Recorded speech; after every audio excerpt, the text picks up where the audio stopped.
दिबा पाटील साहेबांच्या नामकरणाचा जो विषय आहे, खास करून मी सगळ्या भूमिपुत्रांना एक आनंदाची बातमी देईन की माझी मंत्री महोदय नायडू साहेबांसोबत भेट झाली, बैठक झाली. खूप चांगला प्रतिसाद त्यांनी दिला आणि येत्या 2 आठवड्याच्या आत ते त्यांच्याकडून जो प्रस्ताव आहे तो कॅबिनेटकडे पाठवणार अशा प्रकारचं आश्वासन त्यांनी दिलं. आणि हे खूप महत्त्वाचं आहे, कारण जोपर्यंत तो कॅबिनेटमध्ये जात नाही तोपर्यंत त्या प्रस्तावाला मान्यता मिळत नाही. आणि म्हणून तो प्रस्ताव जर कॅबिनेटमध्ये गेला तर लवकरात लवकर तो विषय सुटेल. आणि त्याच्याविषयी तेही खूप पॉझिटिव्हली आहेत. त्याच्याविषयी मुख्यमंत्री देवेंद्र फडणवीस साहेब देखील पॉझिटिव्ह आहेत. त्यांच्याशी देखील त्यांनी चर्चा केली आणि दोघांनीही सकारात्मक भूमिका घेतल्यामुळं तो देखील विषय लवकरात लवकर सुटेल. आणि एवढ्या वर्षाची जी भूमिपुत्रांची मागणी होती, जी प्रतीक्षा होती, ती लवकरात लवकर संपेल. आणि खरंच म्हणजे माननीय मंत्री महोदय नायडू साहेब असतील किंवा मुख्यमंत्री साहेब असतील, दोघांची मी या माध्यमातून आभार व्यक्त करतो.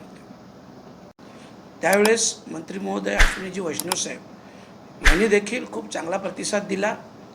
महाराष्ट्र शासनाबरोबर माननीय मुख्यमंत्री देवेंद्र फडणवीस साहेब यांच्याशीही त्यांची चर्चा चालू असल्याचं त्यांनी सांगितलं. आणि मी देखील मधल्या काळात माननीय मुख्यमंत्री देवेंद्र फडणवीस साहेबांना भेटलो होतो.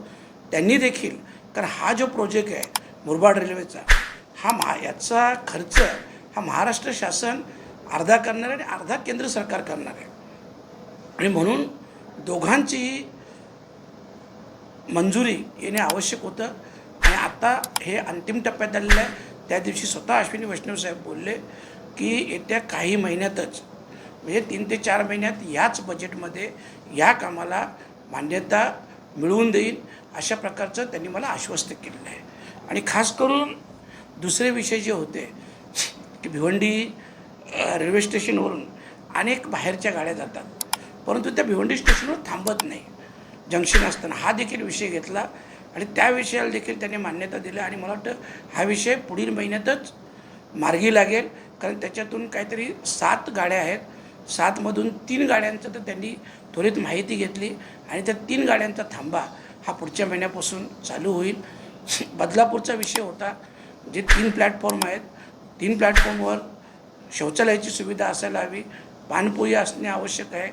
खिडकीचा विषय घेतला, त्या विषयाला देखील अनुसरून आता सध्या GMची जागा खाली आहे. कारण जे GM होते ते धर्मवीर मीनासाहेब यांचं अपघाती निधन झालं. ती जागा खाली असल्यामुळे येत्या 10-15 दिवसात ती जागा भरली जाईल. आणि ती जागा भरल्यानंतर स्वतः मंत्री महोदयांनी सांगितलं का अधिवेशन संपल्यानंतर मुंबईला GM साहेबांसोबत मिटिंग होईल आणि सगळ्यात लोकसभा मतदारसंघातील जेही विषय असतील ते सगळे विषय हाताळले जातील आणि मार्गी लावले जातील. आणि खास करून या माध्यमातून मी आदरणीय मंत्री महोदयांचं आभार देखील व्यक्त केलं, कारण बुलेट ट्रेनसारखा एवढा मोठा प्रोजेक्ट ज्याला अंडरपास मिळणं भरोडीच्या इथे शक्य नव्हता, जिथं बुलेट ट्रेनचं कारशेड बनतो आहे. परंतु ज्यावेळेस ही सगळी परिस्थिती मी माननीय मंत्री महोदयांना विस्तृतपणे सांगितली, कारण सुरे असेल, भरोडी असेल, या गावात 4थीपर्यंत शाळा आहेत, 5वीला अंजूरला यायला लागतं. आणि मेट्रो बुलेट ट्रेनच्या कारशेडमुळं हा साधारणतः 3.5-4 किलोमीटर अंतर वाढायचं. आणि हे सगळं सांगितल्यानंतर त्यांनी देखील पॉझिटिव्हली घेऊन तशा सूचना दिल्या. MDने देखील तशा सूचना देऊन त्यांच्याकडून मान्यता मिळाली आहे. आणि आता ही प्रोसिजर चालू आहे, ते देखील होईल.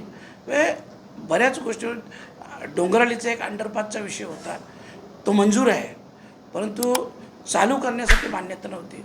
ती देखील त्या दिवशी माझ्यासमोर माननीय मंत्री महोदयांनी सही केली. अशी विविध कामांबाबत सकारात्मक सहकार्य हे मंत्री महोदयांनी केलेलं आहे.